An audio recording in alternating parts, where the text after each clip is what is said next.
also have fertility issues when they get to 42. It's not just the women. It's a two-way street. And even if you're not 40, you could be 28 and have fertility issues. I think you should be focusing more on the relationship. If kids are something that you decide you want to have down the line, then fine. But it shouldn't be based around your age. And you shouldn't be settling because you've hit 40. But you should be readjusting what it is that you're actually looking for, because it's that age old thing. If you're doing the same thing over and over again and expecting a different result, it's just, that's not what's going to happen. So if you're getting to a point where you are getting older, not, she's already put herself in a good position, she's frozen her eggs, that's great. And a lot of people don't have the finances to even do that. So she's in a position where she can take her time. But how are you spending that time? That's the point. So you've bought yourself time if having kids is what you want, because not every woman wants to have kids. You bought yourself time. You will now have more time to find that person that you could build a family with. But if you're not using that time efficiently and in a way that's beneficial, you're going to keep hitting the same roadblocks. And I think that's what's happening for Eboni. I mean, I don't want to say her particularly because I don't know her life, but that could be happening for a lot of women.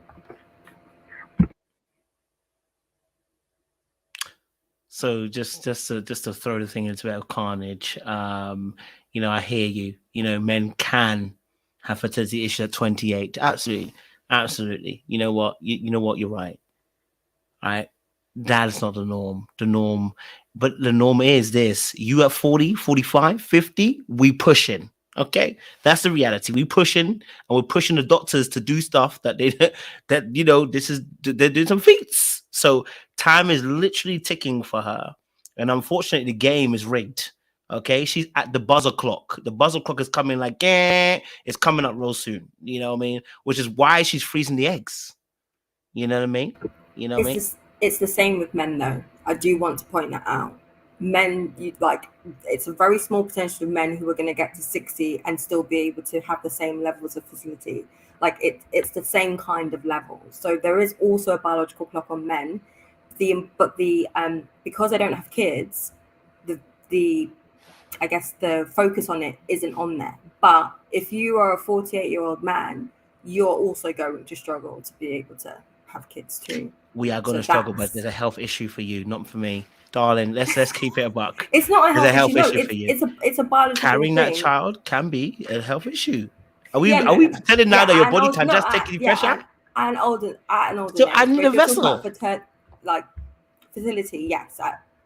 As a man, you would have the same issue of being able to have sperm that's working at the optimum level too. But I understand, yes, on the body, it's a lot tougher if you are older to have a baby. So I get it. Yeah, I think there's a distinction that needs to be made, because I'm not a scientist. I'll just put that out there. Love that response. I'm not a scientist, but I think that when women age, my understanding is that your body starts to wind down and prepare to stop having children. Hence the term menopause. It's pausing the men. No more. It's closing. It's done. Closing up shop. And that's my understanding. Very basic understanding, albeit, but that's my understanding. And I think there's a distinction between that and when men age, and the fact that they drop from optimum to suboptimum, their ability to do the thing and etc. without being explicit is not optimum, but they still have the capacity to well into their elderly years. Whereas with women, it's not. All I'm trying to say is that it's not a parity issue. It's not like for like that men struggle the same way women struggle. And I think that's where this whole concept of the biological clock comes. I'm not saying that's a good thing. I'm not saying it's a good kind of moniker, kind of good tag to put on women. But I think scientifically there is a distinction to be made. Thank you for telling us that menopause on women. I love that explanation. I think it'll live on. Yeah, yes.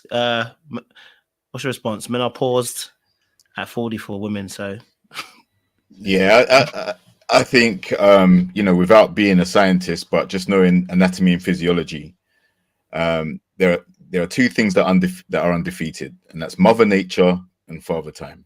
All right.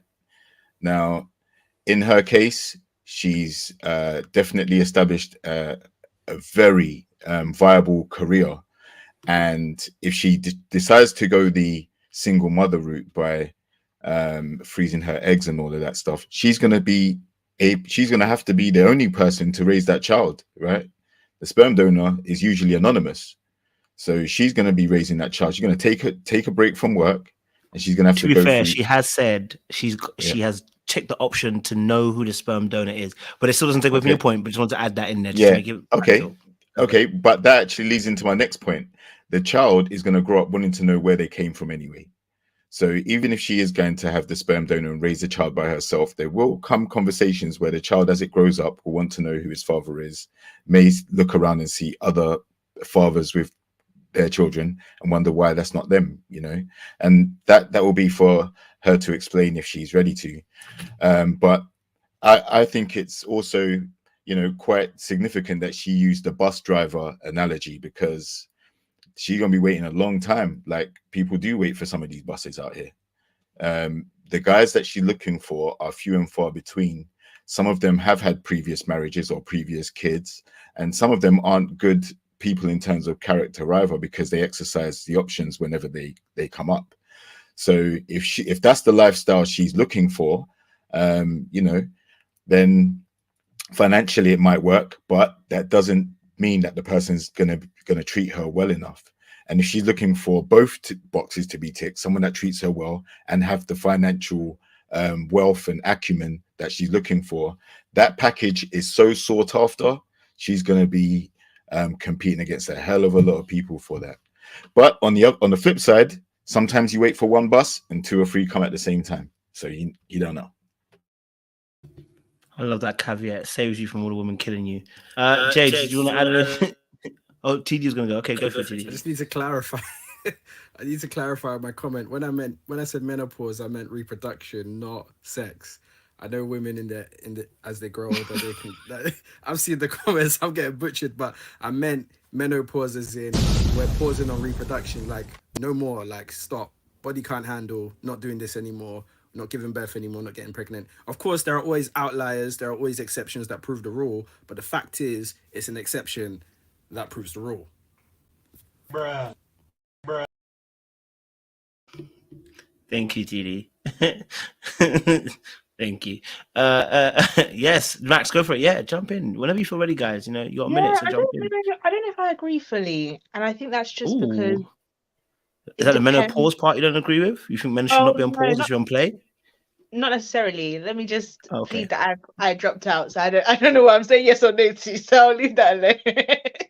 But in terms of what I was gonna say, I think her criteria has to be the focus of our response, because, for example, if she's willing to have a sperm donor, then maybe the type of man she's looking for is very different, in the sense of, does she need him to be a father? Is she looking for that quality in him? If she's willing to have someone she doesn't know and produce a child with them, then what role does she want the man she's looking for to play is of interest to me. Because I thought when you were saying she wants a child, you could say, oh, she's looking for a man to have a child with. So as in, like, times of the essence, she wants a man now. But if you're saying, oh, no, like, she's already delegated that responsibility of having a child to another man, and this man that she's looking for is for a different purpose, then I'm wondering, like, what is the purpose of this man she's looking for? Because then maybe a bus driver isn't appropriate for whatever purpose it is that she's looking for, because it seems like she separated out aspects of a man, because I think most women, when they're looking for a man, they're looking for the whole package of, I want to have his children, I want this kind of home, and so on and so forth. So I just think her criteria skews the situation slightly. So that I think you have to be mindful of. Her standard, her desire may not be yours. Like it, yeah. Mm-hmm. Got last 5 minutes. Anyone want to jump add in there? Sorry, I'm talking a lot. Oh, sorry, go on. I've spoken enough. Yeah, I was for a lifetime. I was actually just going to pull it back to the reaction that she had. Now the thing is, like, there are some elders that will tell you, don't date someone that will look down on the waiter or talk down to the person that's in a lesser profession, because that shows their character as well. And it's very inspirational for her to have reached the levels that she has in her numerous professions. That's great. But then once you've reached that level of education, that level of financial stability or wealth or whatever she has, then how you act while you have that is also very crucial. So if your mindset is, okay, now I'm going to turn around and look down on people, then that's a problem. And it's not a question of settling, because like, she doesn't have to settle. She doesn't want to settle. So that's a moot point right there. She's already said that her criteria is a higher value man, so to speak. So, and there's nothing wrong with that preference, like I said before. But the key thing is, when Ayanna, like, she asked for the advice. She's asking, look, she's tried multiple guys of different ethnicities, and it's all resulted in the same outcome. So how does she go about improving that situation? And when she was giving the advice, she kind of turned up her face to what Anna said. So that was I felt the main reason for the reaction that's out there on social media.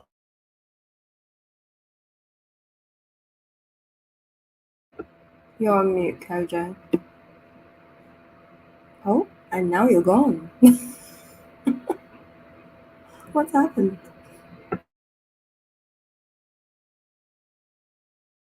Okay, who's next?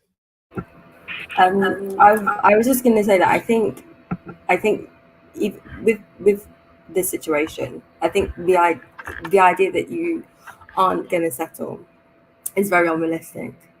That's just the reality of this. You're going to settle on something, because she could find a CEO of a company. He's a great guy, but he can't have kids.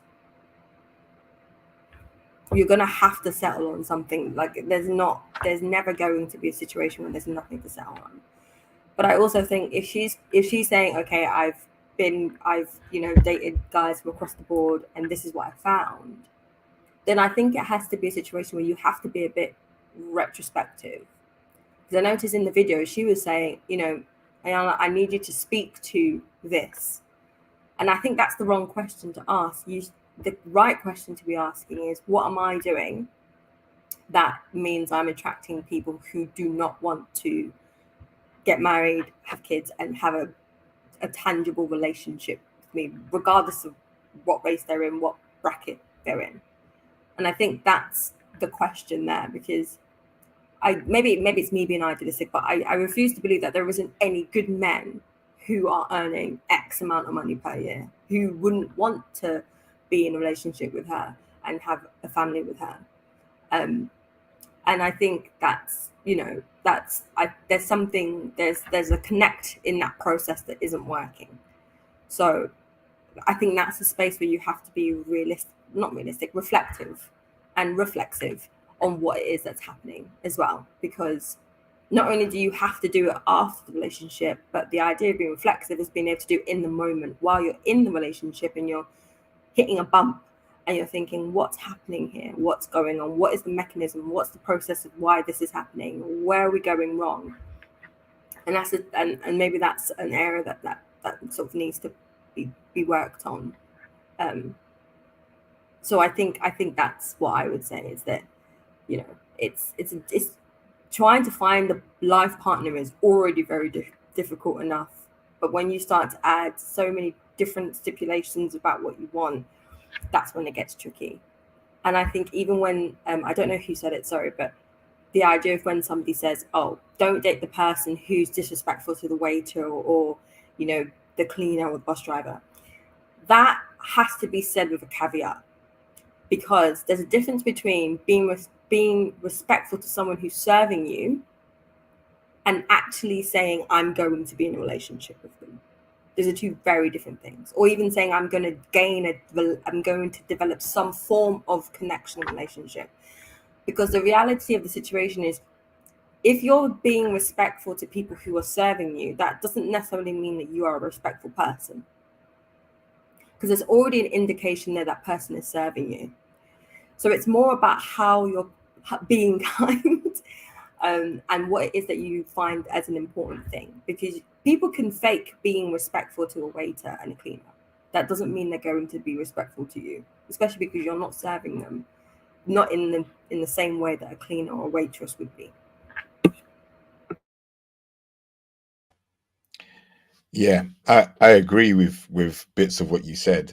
Now the thing is, if your partner is in a profession like a bus driver or something lower than what you would usually aspire to be with, then trust me, the moment you get in your feelings or they do something wrong or they get upset, that tongue is a sword and it's going to slice through that person's confidence.